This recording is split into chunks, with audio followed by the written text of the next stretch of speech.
नमस्कार। आज या ठिकाणी या तळेगाव शहरे व तालुक्यातील खूप अशा उद्घाटन कार्यक्रमाचा 20 तारखेला लोकार्पण सोहळा आहे। त्याच्यानिमित्त उपस्थित आपण सर्व पत्रकारांचं या ठिकाणी मी या सभागृहात सहर्ष स्वागत करतो।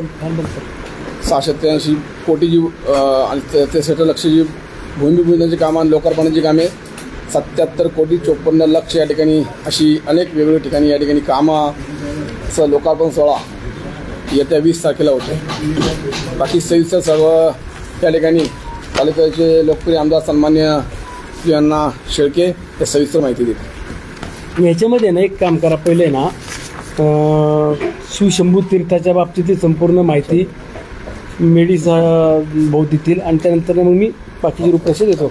फक्त काढू काय तुम्ही इकडे चला।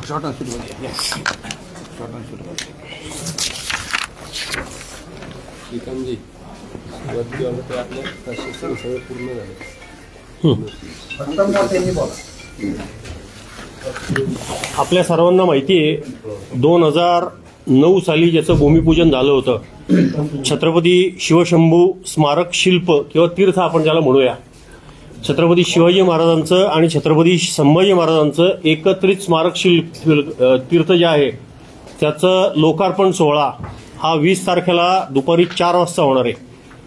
आणि या सगळ्या स्मारक तीर्थाच्या एकूणच जडणघडणीमध्ये आपण सर्वांना ज्ञात आहे की ह्याच्यासाठी म्हणून गोविंद देवगिरी महाराज राम जन्मभूमी ट्रस्ट त्याचे केंद्रीय कोषाध्यक्ष असं ज्यांचं दायित्व आहे, गोविंद देवगिरी महाराज आपल्याला आशीर्वचन देण्यासाठी इथं येणार आहेत। आणि हा जो लोकार्पण सोहळा आहे हा 20 तारखेला दुपारी 4 वाजता या ठिकाणी संपन्न होणार आहे। आणि तळेगावकर नव्हेच तर मावळ पंचक्रोशीमध्ये अत्यंत ही अभिमानाची गोष्ट आहे। या सगळ्या सोहळ्यासाठी आपण म्हणलेलं आहे की तळेगावातील प्रतिथयश ढोल पथकं त्याला मानवंदना देतील आणि त्याच्यानंतर ते लोकार्पण सोहळा या ठिकाणी संपन्न होईल। अशा पद्धतीचं हे एकमेव अद्वितीय असं शिल्प आहे किंवा तीर्थ आपण असं म्हणूया। याचा लोकार्पण सोहळा जर सांगितल्याप्रमाणे 20 तारखेला आपल्याकडे इथं होत आहे।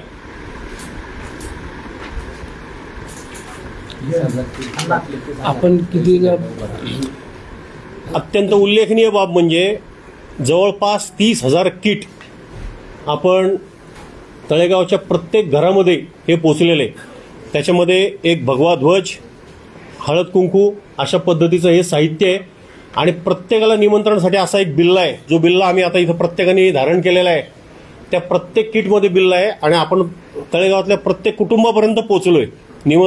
ती जी काय व्यवस्था होती सगळी ती पूर्ण झालेली आहे जवळपास, फक्त काही ठिकाणी राहिली असेल तर ती सुद्धा पूर्णत्वाला जाईल।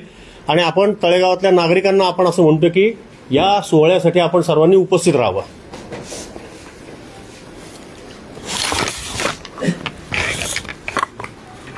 आज सर्व पत्रकार बांधवांना या ठिकाणी निमंत्रित केले। उपस्थित सर्व शहरातील प्रमुख प्रतिनिधी, शिवशंभू स्मारक समितीचे सर्व माझे सहकारी आणि पत्रकार बांधवांना, माझ्या भगिनींनो, आपल्याला सर्वांना प्रथमतः दीपावलीच्या मनपूर्वक शुभेच्छा व्यक्त करतो। ही दीपावली आपल्या सर्वांना सुख समृद्धीची भरभराटी जावो अशी देखील परमेश्वराकडे प्रार्थना करतो।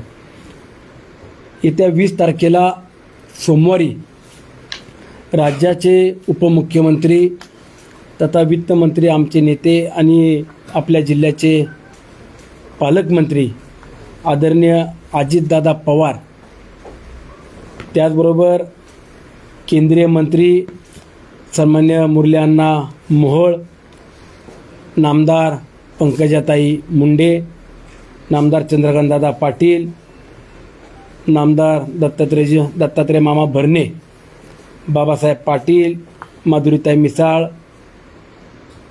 माणिकराव कोकाटे, इंद्रनील नाईक, खासदार श्रीरंगाप्पा बारणे आणि स्थानिक लोकप्रतिनिधी किंवा ज्यांनी विधानसभेमध्ये आपल्या कार्यक्षेत्रात माजी आमदार म्हणून किंवा माजी मंत्री म्हणून काम पाहिलं असे त्याचबरोबर जिल्हा परिषद, पंचायत समिती, तळेगाव नगरपालिका असेल, लोणावळा, वडगाव, देवरोड कॅन्टोन्मेंट इथले देखील सर्व माजी नगराध्यक्ष, कॅन्टोन्मेंटचे उपाध्यक्ष, माजी नगरपालिकेचे नगराध्यक्ष असतील किंवा माजी सर्व नगरसेवक, नगरसेविका या सर्वांनाच आम्ही निमंत्रित केले आणि शहरातील सर्व वडीलधारी नागरिकांना, शिवप्रेमींना देखील या सोहळ्याच्या निमित्तानं निमंत्रित केलेलं आहे. साधारणपणे दादा 3 वाजता सोमाटणे फाट्यावरती आपल्या फॉरेस्टची जी लँड आहे त्या ठिकाणी वृक्ष लागवडीचा कार्यक्रम करण्याकरता 3 वाजता त्या ठिकाणी पोहोचतील. आपण मागच्या काही दिवसापूर्वी संकल्प केला होता की मावळ तालुक्यात किमान मी 1,10,000 एवढं वृक्ष लागवडीचं करण्याचा निर्णय घेतला आणि त्यातून मावळ तालुक्यातली फॉरेस्टची जी लँड आहे त्या ठिकाणी काही पूर्वीच्या परदेश जातीची वृक्ष होती ती काढून जागेवरती नव्यानं खड्डे घेऊन आपल्या देशी झाडं काढून देशी झाडं लागवडीचा आपण संकल्प केला आणि त्याकरता जवळपास सोमाटणे असेल, गौंजा असेल, भंडारा डोंगर असेल या 3 फॉरेस्टच्या जागेवरती मोठ्या प्रमाणामध्ये वृक्ष लागवडीचं काम हातामध्ये घेतलं. आणि त्यात मला सांगायला देखील आनंद वाटतो की आपण ही वृक्ष लागवड करत असताना हुंदाई कंपनीच्या माध्यमातून पहिल्यांदा वृक्ष लागवड करतो आहे आणि सयाजी शिंदे यांच्या सह्याद्री फाउंडेशन यांच्या देखील मार्गदर्शन किंवा यांच्या सोबत देखील आपण काही ठिकाणी वृक्ष लागवडीचं काम हातामध्ये घेतलेलं आहे. हुंदाई कंपनीला आम्ही आव्हान केलं, त्यामध्ये त्यांनी वृक्ष लागवडीकरता ह्या महिन्यामध्ये पहिल्याच महिन्यात 1,00,000 वृक्ष लागवडीचा त्यांनी निर्णय केला. आम्ही संपूर्ण त्याची जबाबदारी घेऊ. खड्डे खोदणं असेल, वृक्ष लागवड असेल, त्याचं संगोपन असेल, पुढचे 3 वर्ष ते झाड जगवणं किंवा त्याचं संगोपन करणं ही संपूर्ण जबाबदारी घेऊन त्या हुंदाई कंपनी आणि त्याच्यासोबत असलेली दुसरी एक ते नाव काय त्या संस्थेचं नाही, हुंदाई बरोबर असलेल्या संस्थेचं नाव काय आपण परवा गेलो ती एक संस्था आहे, ते संस्थे दोघांच्या कॉलिब्रेशनमध्ये ते करतायत.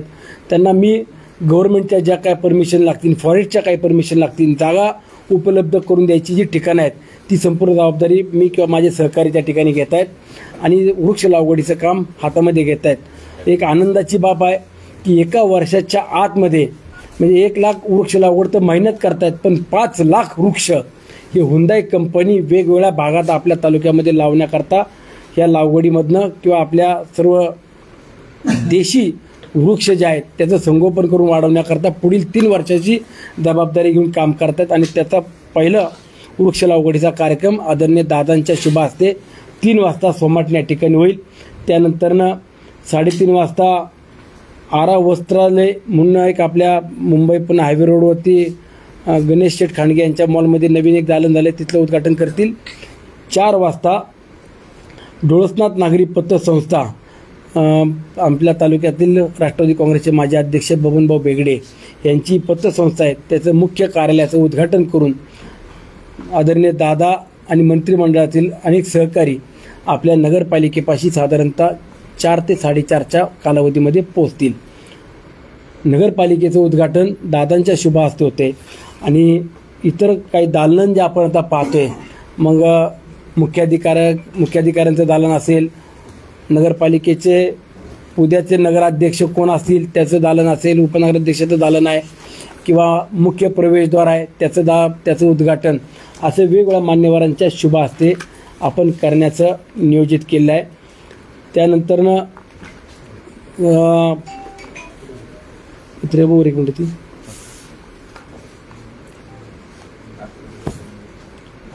स्मारकाचं नाव पुढे पत्रिकाच्या मंगेश ती पत्रिका गोविंदगिरी महाराजांनी ते बौद्ध माहिती घेतली ती पुढे. आणि त्याच कालावधीमध्ये शिवशंभू तीर्थ जे आहे त्याचं परमपूज्य स्वामी गोविंदगिरी महाराज यांच्या शुभ हस्ते आपल्या शिवशंभू स्मारकाचं त्या तीर्थाचं देखील लोकार्पण सोहळा संपन्न होतो आहे. सकाळी काही विधिवत पद्धतीनं पूजा शिवशंभू स्मारकाच्या ठिकाणी केली जाणार आहे. वाद्याचा संपूर्ण पथक येऊन मानवंदना दिली जाईल आणि त्या स्मारकाचं देखील आपण लोकार्पण त्या ठिकाणी करतोय. दोनही कार्यक्रम होत असताना राज्यातले अनेक मंत्रिमंडळातले सहकारी येत आहेत. राज्याचे उपमुख्यमंत्री आदरणीय अजितदादा येत आहेत आणि हे संपूर्ण कार्यक्रम किंवा ह्या लोकार्पणासोबतच मावळ तालुक्यातील महत्त्वाची जी कामं आपण मागील काही दिवसामध्ये मंजूर केली किंवा प्रत्यक्षात ती पूर्ण झालेली आहेत त्या कामांच्या बाबतीत देखील एकाच ठिकाणी ऑनलाईन पद्धतीनं त्याचं भूमिपूजन आणि उद्घाटन देखील करणार आहेत. त्यामध्ये लोणावळा इथलं पोलीस स्टेशनची इमारत ती 6,63,00,000 रुपयाची आहे. लोणावळा पोलीस स्टेशन ग्रामीणची इमारत 4,10,00,000 रुपयाची.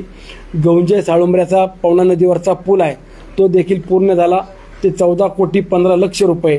वडेश्वर येथील आदिवासी आश्रमशाळा जी आहे मुलांची ते मुलामुलींची ती 10,75,00,000 रुपये म्हणजे साधारणतः 77,54,00,000 रुपयाच्या लोकार्पण सोहळा. त्यामध्ये आपली नगरपालिकेची इमारत 40 कोटीची शिवशंभू स्मारक जे आहे त्याचं 1,71,00,000 रुपये असे मिळून 77,54,00,000 रुपयाचा लोकार्पण. आणि भूमिपूजन जे आहे त्या भूमिपूजनामध्ये कुरवंडे येथील लायन टायगर पॉईंट जो आपला पूर्वी मंजूर झाला जवळपास 300 कोटींना अधिक रकमेचा आहे त्यातला पहिला टप्पा जो आहे तो लोणावळ्यापासून म्हणजे कुमार रिसॉर्टपासून तर लायन टायगर पॉईंटपर्यंत जाणाऱ्या 184 कोटी रुपयाचा रस्ता आणि तिथली पार्किंगची व्यवस्था टॉयलेट बाथरूमची व्यवस्था यामध्ये पहिल्या टप्प्यातलं 184 कोटी रुपयाचं भूमिपूजन ते देखील ऑनलाईन पद्धतीने या ठिकाणी होईल. इंदोरी ते कुंडमाळा ग्रामा 31 इंद्रायणी नदीवरील मोठ्या पुलाचं काम म्हणजे आपला कुंडमाळ्यावरचा जो पूल आहे त्या पुलाचं कामाचं देखील भूमिपूजन या ठिकाणून केले जाईल. तो पूर्वी 8 कोटी रुपयाचा साधारणतः 8-8.5 कोटी रुपये त्याला मंजूर होते. अजून 8 ते 9 कोटी रुपये जे अपेक्षित आहेत ते देखील देऊन 19 कोटी रुपयाचा साधारणतः तो पूल उभा करतोय. त्यामध्ये थोडासा डेकोरेटिव्ह किंवा आलेल्या पर्यटकांना देखील एक आपण गॅलरी म्हणतो गॅलरी पद्धतीचा तो पूल उभा करण्याचं काम हातामध्ये घेतले. त्याचा 19 कोटी रुपयाच्या पुलाच्या कामाचा देखील शुभारंभ या ठिकाणी होणार आहे. वडगाव शहरातली पाणी पुरवठा योजना ही मंजूर झाली त्याची तांत्रिक मान्यता आली TS झालं त्यानंतरनं टेंडर प्रक्रिया झाली राज्य सरकारकडनं त्याची वर्क ऑर्डर झाली आणि 40 कोटी रुपयाची पाणी पुरवठा योजना ही वडगाव शहरातली आहे त्याचं देखील भूमिपूजन याच ठिकाणी होऊन जाईल. कारले या ठिकाणी चाणक्य सेंटर आपल्या MTDCच्या जागेमध्ये उभं करतोय त्यामध्ये 42,70,00,000 रुपयाचं टेंडर प्रक्रिया पूर्ण झाली त्याची देखील वर्क ऑर्डर झाली त्या कामाचं देखील याच ठिकाणून भूमिपूजन केलं जाणार आहे. आपल्या जांभूळ या ठिकाणी पूर्वी राज्य सरकारची महसूल विभागाची जागा होती ती 8 एकर जागा आपण क्रीडा विभागाला दिली आणि तिथं क्रीडा संकुलचं पहिल्या टप्प्यातल्या 5 कोटी रुपयाचं काम सुरू होतं आहे. त्यामध्ये रनिंग ट्रॅक टॉयलेट बाथरूम त्यानंतरनं चेंजिंग रूम आणि इतर काही ॲक्टिव्हिटी करता म्हणून पहिल्या टप्प्यातले 5 कोटी रुपये आपण मंजूर केले त्याचंही वर्क ऑर्डर दिलेली आहे. त्याचं काम दिवाळी झाल्यावर सुरू होईल त्याचं भूमिपूजन देखील आपण या ठिकाणून करतोय. सगळ्यांच्या जिव्हाळ्याचा असलेला देहू येलवाडी रस्ता त्या रस्त्याचं 2 टप्प्यामध्ये आपण टेंडर प्रक्रिया केलेली आहे त्यातलं 74 कोटी रुपयाचं काम याची वर्क ऑर्डर देखील पूर्ण झाली आहे तेही दिवाळी झाल्यावरती सुरू होईल. तर 74 आणि बाकीचे उर्वरित निधी असे साधारणतः 125 कोटी रुपयाचा रोड हा कॉन्क्रिटीकरण आणि साधारणतः मला वाटतं तो 24 मीटर करतो 24 मीटरचा साधारणतः तो रोड आहे. तर तळेगाव चाकण रस्त्यापासून तर देहू ते तळावडे हद्दीपर्यंतचा जो पूर्ण रोड आहे त्या देखील 125 कोटी रुपयाच्या कामाचा भूमिपूजनाचा समारंभ या ठिकाणी एका जागेवरून होणार आहे. त्याचबरोबर तळेगाव दाभाडे शहरातील संत ज्ञानेश्वर प्राथमिक शाळा जी आहे ते आपण 3,50,00,000 रुपयाची उभी करतोय. म्हणजे आपल्याला जर माहिती असेल तर पूर्वीची तळेगाव चाकण रोडला जी शाळा आहे ते आता नव्याने एक चांगला आर्किटेक्ट घेऊन अद्ययावत पद्धतीची एक हायस्कूल आपण मॉडेल ज्याला आपण काय बरं म्हणावं एक चांगलं डिझाईन देखील केले तुम्हाला मी ते दाखवतो. तर ती शाळा आपण त्या बॅलेडोरच्या ओपन स्पेस आपल्याला नगरपालिकेला 5 एकरचा मिळाला त्यातल्या 2.5 एकरवरती ती साधारण शाळा 3,50,00,000 रुपयाची ही इमारत उभी करतोय. त्याचबरोबर ठाकरवाडी जी आहे खाली सोमाटण्याची त्या ठाकरवाडीतल्या विद्यार्थ्यांकरता 1,25,00,000 रुपयाची शाळा त्याचं देखील आपण भूमिपूजन करतोय. त्याचबरोबर तळेगाव दाभाडे शहरातील जिल्हा वार्षिक योजनेअंतर्गत म्हणजे आपण DPDCतून 10,50,00,000 रुपये निधी मंजूर केला. त्यातल्या गावातील काही रस्ते असतील, चौकाचं सुशोभीकरण असेल, बस स्टॉप असतील, अशा वेगवेगळ्या कामांकरता किंवा काही ओपन स्पेसमध्ये सभागृह मंजूर केले आहेत 50,50,00,000 रुपये देऊन. ते साधारणतः 10,50,00,000 रुपयाचा त्या कामाचा देखील शुभारंभ आपण ह्याच एका ठिकाणून करतोय. त्यानंतरनं PMRDकडनं आपल्या इथले गड किल्ले जे आहेत त्या गड किल्ल्यांकडे जाणारे रस्ते, त्या रस्त्यांकरता साधारणतः आपल्याला 38 कोटी रुपये मंजूर झाले. मग त्यामध्ये तिकोना, तुंग, लोहगड, राजमाची ह्या ह्या किल्ल्यांकडे जाणारे, त्याबरोबर एकविरा देवीकडे जाणारा म्हणजे आपल्या कार्यालयाच्या देवीकडे जाणारा रस्ता, याकरता 38 कोटी रुपये मंजूर झाले. ते देखील टेंडरची प्रक्रिया पूर्ण होऊन काही दिवसांमध्ये त्या कामांना सुरुवात होईल. ते साधारणतः 38 कोटी रुपये. कामशेत रेल्वे गेट ते नाणे रस्ता काही भागातला म्हणजे आपण कामशेटवरनं निघालो होतो तुमच्या काय झालं जांभोली थोरान जांभोलीपर्यंतचा रस्ता, तर त्या रस्त्यातले काही भाग आहे जो मधला पॅच काही रुंद करायचा होता त्याच्यामध्ये 13,20,00,000 रुपये. माळवाडी ते वराळे रस्ता हा 20,25,00,000 रुपये. दारुंबरे सांगवडे रस्ता 11 कोटी रुपये. उर्से सडवली रस्ता 1,44,00,000. आडले डोणे दिवाड रस्ता 13,20,00,000. सडवली डोणे रस्ता कॉन्क्रिटीकरण करणे 22,50,00,000. त्याचबरोबर जवन काले कॉलनी रस्ता कडदे डोणे आडले खुर्द फाटा हा 8,75,00,000. कडदे शिवणे बेबेडोळ शिवणे डोणे अशा पद्धतीचे काही ठिकाणचे रस्त्यामधले पॅच आहेत त्या कामांकरता 9,60,00,000. आणि जिल्हा वार्षिक योजनेच्या माध्यमातून म्हणजे आपण DPDCतून आपल्याला 114,74,00,000 रुपये जे मिळाले ग्रामीण भागातल्या इतर कामांकरता. मग शाळा आपण ज्या डिजिटल किंवा त्या शाळेला मॉडेल स्कूल म्हणून जे मिळालं ते 22 कोटी रुपयाच्या त्या स्कूल असतील, काही भागातले साखो पूल असतील, अंतर्गत रस्ते, सभामंडप याकरता जो आपल्याला DPDCतून म्हणजे जिल्हा वार्षिक योजनेतनं जे पैसे मिळाले ते 114,74,00,000 रुपयाचे. ही सगळे कामं जी तुम्हाला मी ठोकळ दिलीत, तुम्हाला संक्षिप्त पद्धतीने किंवा विस्तृतपणानं जी माहिती पाहिजे, समजा 114 कोटी रुपयाची कामं तुम्ही कुठली घेतलीत तर त्याची सुद्धा तुम्हाला मी प्रिंट देतो किंवा त्या कामांची नावं तुम्हाला देतो.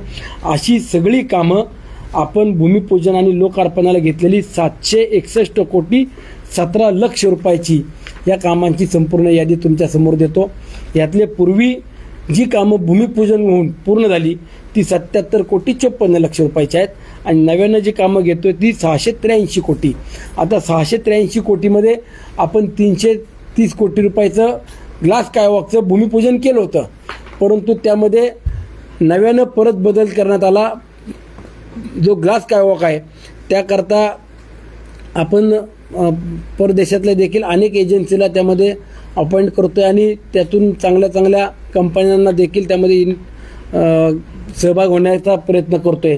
पण त्याच्या अगोदर त्या ठिकाणी जाणारा रस्ता आणि तो स्वतः राज्य सरकारच्या माध्यमातून आपला केला जाणार आहे. त्या रस्त्याचं आणि तिथल्या पार्किंगची व्यवस्था जी आहे ती 184 कोटी रुपये ते सेपरेट करून त्यामध्ये वेगळे पैसे आपल्याला मिळालेत. म्हणून 683,63,00,000 रुपये या कामांचं आपण भूमिपूजन करून पुढच्या महिन्यापासून या सगळ्या कामांना प्रत्यक्षात सुरुवात केली जाईल. एवढंच मला या निमित्तानं सांगायचं आहे. आज शहरातील एक भव्य अशी नगर परिषदेची इमारत उभी राहिली आहे. नक्कीच या शहरातील सर्वच नागरिकांना अभिमान आहे, आनंद देखील वाटतोय. एक चांगली वास्तू इथल्या नागरिकांना सुविधा देण्याकरता उभी राहिली आहे आणि त्याचबरोबर छत्रपती शिवाजी महाराज आणि शंभू महाराजांचं स्मारक आपल्या शहरामध्ये उभं राहते. आपल्या छत्रपती शिवाजी महाराजांचा इतिहास उद्याच्या पिढीला देखील जोपासता आला पाहिजे. तो ज्ञान घेऊन त्याच्यातून एक चांगलं मार्गदर्शन किंवा आचरणात यावा हाच उद्देश घेऊन आमच्या शिवशंभू स्मारक समितीचे संस्थापक अध्यक्ष संतोष भेगडे पाटील यांच्या संकल्पनेतून ते उभं राहते. त्यामध्ये नगरपालिकेने देखील एक सहभाग आर्थिक जो देता येईल तो देण्याचा प्रयत्न केला आणि लोकसहभागातून देखील संपूर्ण स्मारकाचं शिल्प जे आहे ते उभं राहिलेलं आहे. ह्या दोन्ही वास्तू किंवा स्मारक आणि इमारत ही आपल्या शहराच्या वैभवामध्ये भर पाडणारी आहे. त्याचा सर्वांनाच आम्हाला आनंद आहे, अभिमान देखील वाटतोय. आपल्याला देखील निमंत्रण देतो, शहरातल्या नागरिकांना देखील आपल्या माध्यमातून निमंत्रण देतो, आपण 20 तारखेच्या या भव्य दिव्य अशा सोहळ्यामध्ये सहभागी व्हावं. तुम्हाला आता काय विचार असेल तर विचारा. अण्णा, ह्या इमारतीला हेगडेवारांचं नाव दिलं, त्याला काही लोकांचा विरोध होता. हे बघा, तुम्हाला सांगतो, सगळ्यांनी जर एखाद्या विषयाला अनुकूलता किंवा आपण सहमती दिली तर त्याला लोकशाही म्हणता येणार नाही. काहींचा विरोध असू शकतो, तो वैचारिक असला पाहिजे. विरोधाला विरोध हा कुठलाही भाग असल्याचं कारण नाही.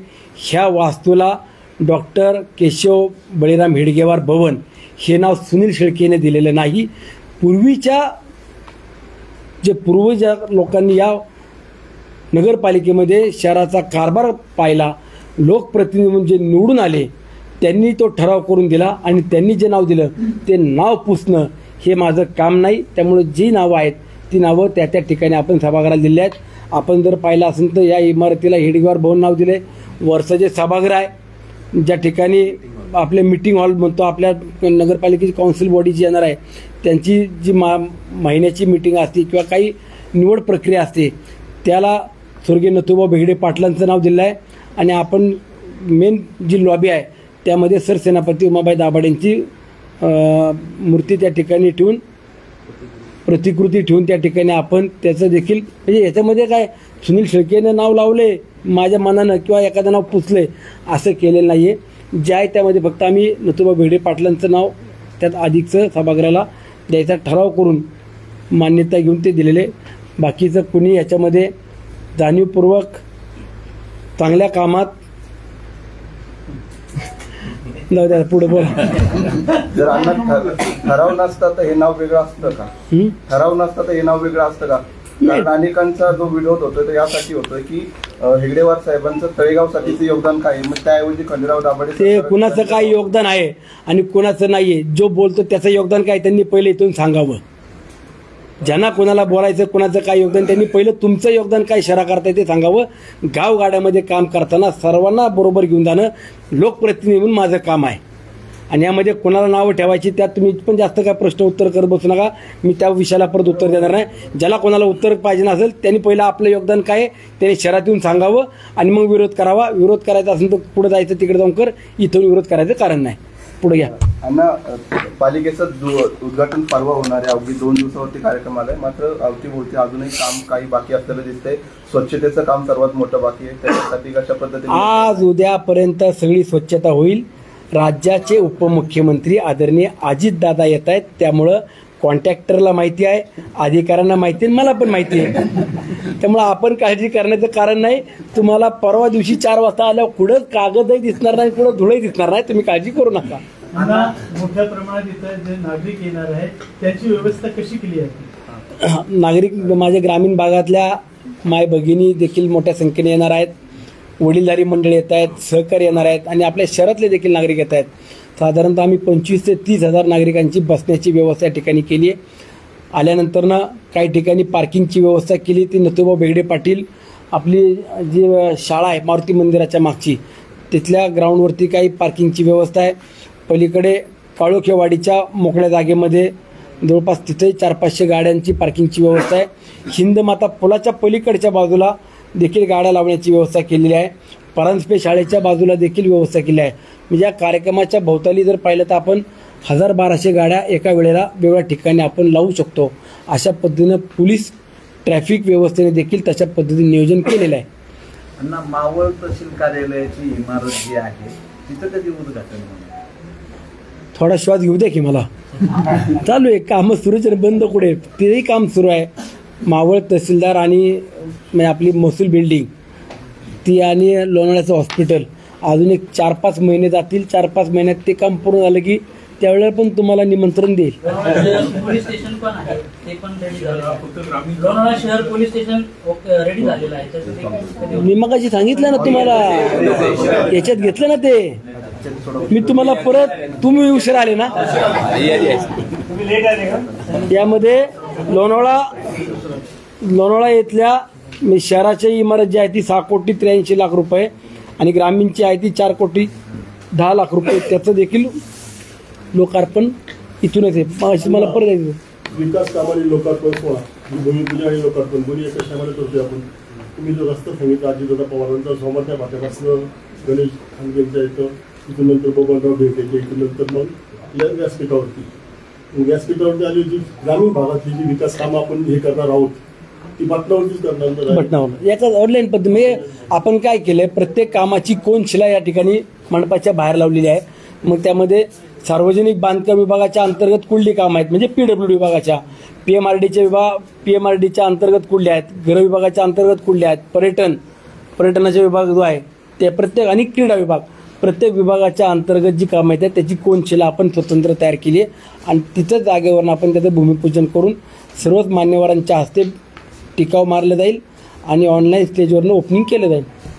या कार्यक्रमाला भव्य करण्यासोबतच तुम्ही एक वेगळ्या प्रकारची एक आखणी करताना दिसताय. तुम्ही काही दिवसापूर्वी सर्वांनी वेगळी वेशभूषा करून या असं आवाहन केलं होतं, त्याबद्दल काय? वेगळी वेशभूषा म्हणजे काय की एक खास त्याला म्हणतात ड्रेस कोड सांगितला होता. नाही, हे बघा, मी तुम्हाला सांगतो, माझा एक स्वभाव पहिल्यापासून स्पष्ट आहे की बा घरात आपण कसं राहतो यापेक्षा आपण समाजात कसं राहतो हा समाज आपल्याला पाहत असतो. आणि मग राष्ट्रवादी काँग्रेस पक्षाचे नेते किंवा आमचे नेते आदरणीय अजितदादा शहरात विधानसभेच्या निवडणुकीला देखील नव्हते.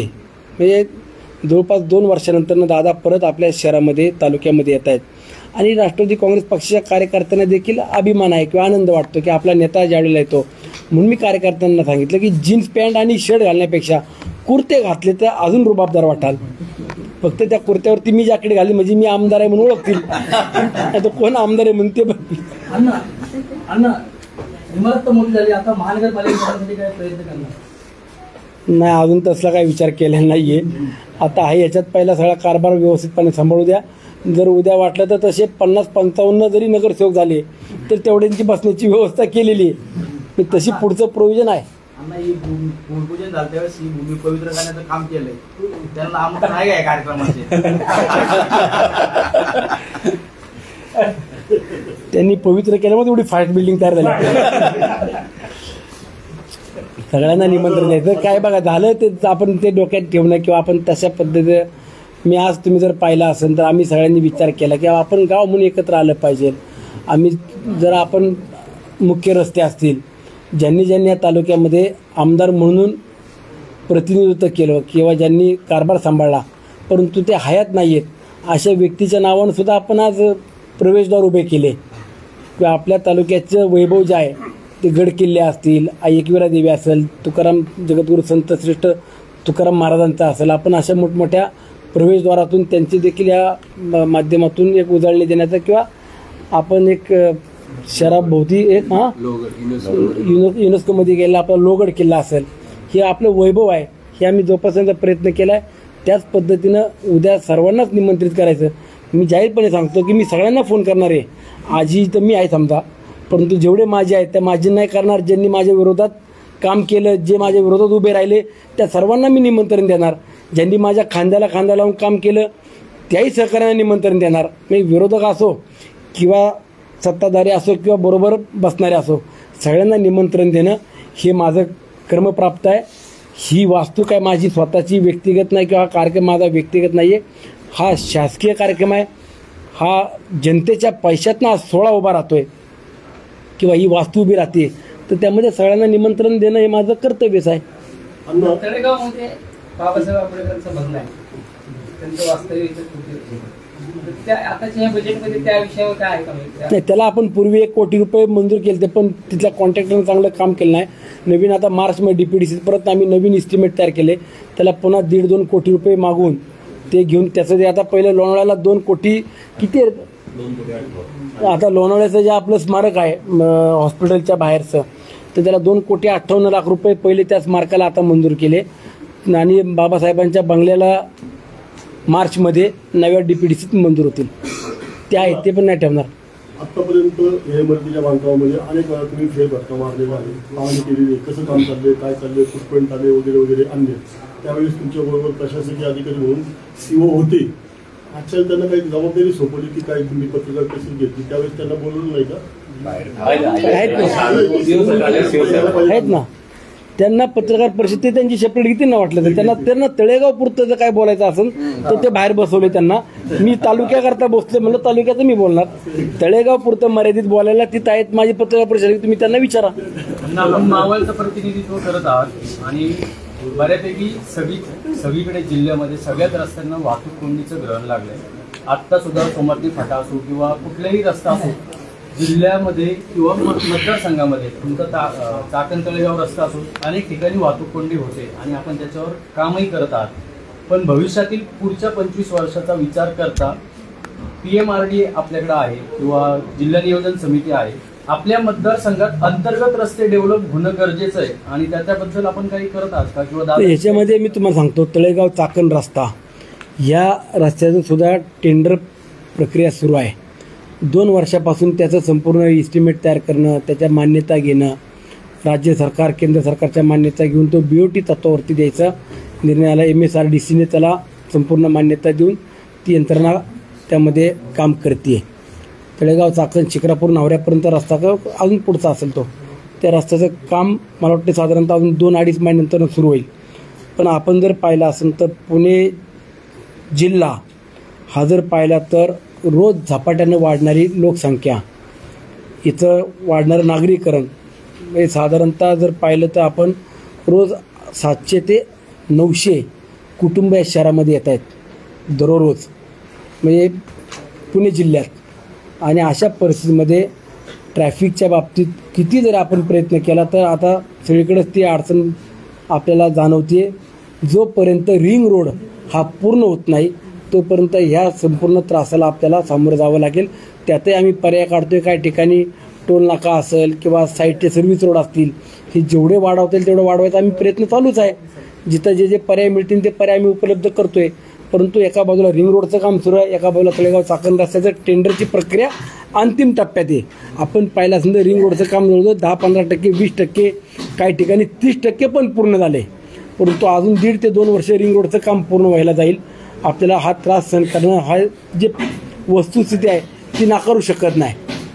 आणि एका बाजूला PMRDचा सुद्धा अंतर्गत रिंग रोड त्याचं सुद्धा काम, म्हणजे त्याची संपूर्ण आता भूसंपादनाची प्रक्रिया करून ते सुद्धा कशा पद्धतीने करता येईल त्यावरती देखील राज्य सरकारच्या माध्यमातून प्रयत्न सुरू आहेत. अण्णा, काल अशा माध्यमांमध्ये बातम्या आल्या होत्या की मावळ लोकसभेचे खासदार मावळच्या आमदारावरती संतापले. नेमकं संतापण्याचं कारण काय? कोण? लोकसभेचे खासदार हे मावळच्या आमदारावरती संतापले अशा बातम्या. पुढं माध्यमामध्ये बातम्या. कुठलं माध्यम?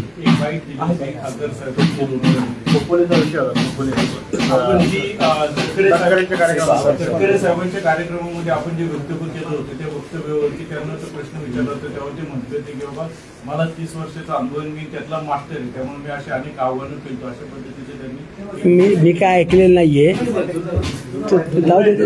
आता जुन्या काय त्या जुन्या कडीला काय म्हणतो आपण, शिळ्या कडीला कशाला उतारता? चांगला कार्यक्रम राव, चांगलं म्हणा ना, जाऊ दे ना. दुसऱ्या दिवशी उघडणार आहे, तिथे गर्दी होईल, गर्दी केलं नाही. आता आगामी निवडणुकीच्या पार्श्वभूमीवरती कोट्यावधीची कामं मावळ तालुक्यात होणार आहेत. भूमिपूजन, उद्घाटन होणार आहे. येणाऱ्या जिल्हा परिषद, पंचायत समिती, नगरपंचायत, नगर परिषद याच्या पार्श्वभूमीवर उद्घाटन होत आहे. निवडणुकीपूर्वी होणारा हा भव्य कार्यक्रम तुमचा मास्टर स्ट्रोक म्हणून पाहिला जाते. आता अजिबात समजू नका. मी तुम्हाला 1 वर्ष झाले, मी आता पुढच्या महिन्यामध्ये मला पुन्हा आमदार झालेलो 1 वर्ष पूर्ण होईल. आणि 1 वर्ष कालावधीमध्ये मला ह्या 5-6 महिन्यात जे कामांना पैसे मिळाले, हे असं नाही की आता पुढच्या महिन्यात आचारसंहिता लागणार आहे म्हणून 1 महिन्याभरात लगेच सगळ्यांनी पैसे द्या. हे 6-8 महिन्यापासून निधी आणण्याचं काम केलं. त्यातली काही कामं सुरू करतोय, काही कामं सुरू झालेली आहेत. त्याचं कार्य 16 आहे ना, बाकी याच्यापैकी दुसरं काय येतं. आता मग असं काय कोणी समजायचं कारण नाही. नाही, कोणी म्हणतंय की नोव्हेंबरच्या पहिल्या आठवड्यात लागेल, पण आता सांगता येत नाही कधी मला अजून तरी. ठीक आहे, आपण सर्वजण कार्यक्रमाला 20 तारखेच्या आवर्जून यावं, हे आपल्या सर्व पत्रकार बांधवांना, मावळच्या जनतेला आपल्या माध्यमातून निमंत्रण. आपल्या सर्वांना दीपावलीच्या मनपूर्वक शुभेच्छा. अण्णा, पत्रकारांसाठी वेगळा कशा करा, मोठा करा. 2 टेबल लावलेले असतात फक्त. हो मी सांगतो, मलाच बसायला जागा नाही एवढं करून.